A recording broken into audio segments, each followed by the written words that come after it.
Trade wars aren't just a thing of the past. They're happening right now. Canada and Mexico have had enough of U.S. tariffs, and they're fighting back with their own countermeasures. The result?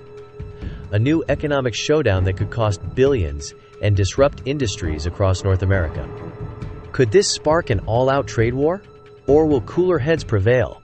Stick around, because we're diving deep into this brewing economic battle. Before we get into it, make sure to subscribe to the Daily Buzz for hard-hitting news breakdowns on global economics and trade. Hit that like button if you think fair trade is worth fighting for.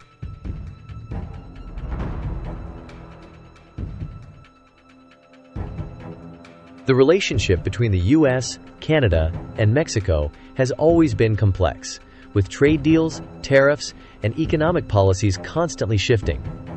But now, tensions are rising.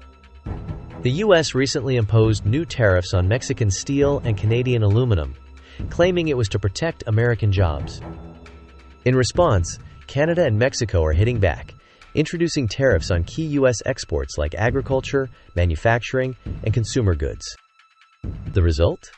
Billions of dollars at stake and major industries scrambling to adjust.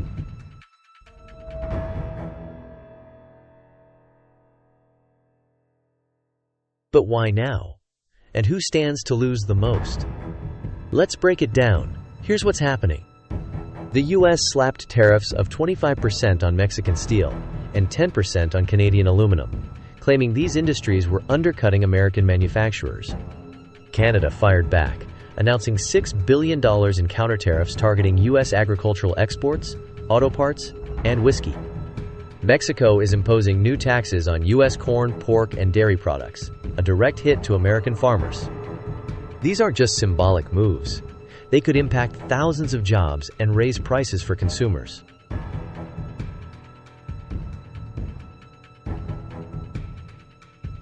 But here's the real question. Who's winning this fight? When tariffs hit, everyone feels the pain. But let's look at the biggest losers in this trade war. U.S. farmers and manufacturers. The Midwest is bracing for massive losses as Mexico turns to other suppliers for corn and pork. Canadian auto industry. With tariffs on aluminum, car prices could increase, hurting both Canadian and American automakers. Mexican steelworkers. Mexico relies heavily on exports to the U.S., meaning factories could shut down if demand drops. At the end of the day, this isn't just about governments. It's about jobs, families, and entire industries.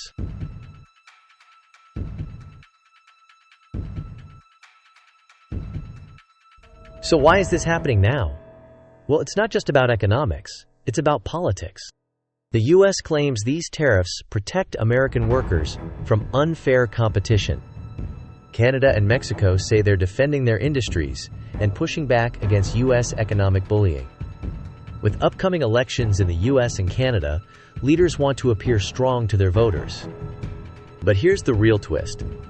Some experts believe these tariffs could backfire on the U.S., hurting American businesses more than they help. Could this be a lose-lose situation?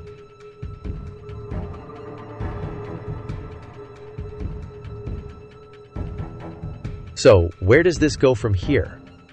We see three possible scenarios. Negotiations and compromise. The U.S., Canada, and Mexico find common ground, rolling back tariffs before more damage is done. Escalation and more tariffs. Each side doubles down, leading to higher consumer prices and massive trade disruptions. New trade alliances. If tensions continue, Canada and Mexico could strengthen ties with China or the EU, weakening U.S. influence. Whatever happens, the next few months will be critical.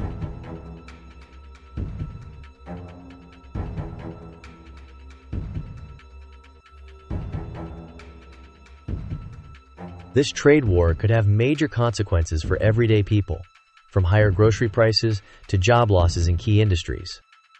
But what do you think? Should the U.S. ease its tariffs, or should Canada and Mexico back down? Drop a comment below. And if you want more deep dives into global economic battles, please leave your comment below for another trade war breakdown.